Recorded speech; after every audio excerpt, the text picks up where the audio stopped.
అది ఐస్ దగ్గర అప్లై చేయడం నేను అస్సలు రికమెండ్ చేయను.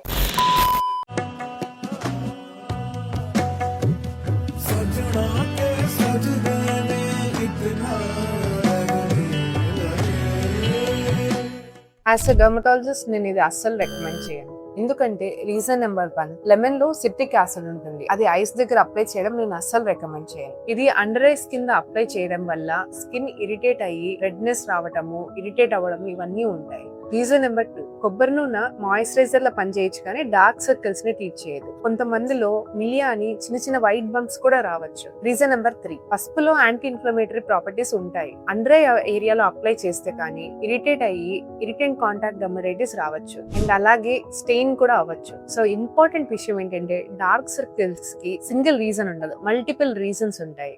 డార్క్ సర్కిల్స్ ఎందుకు వస్తాయి, వాటిని ఎలా ప్రివెంట్ చేయొచ్చు, వాటిని ఎలా ట్రీట్ చేయొచ్చు నేను నెక్స్ట్ స్లీవ్ లో చెప్తాను.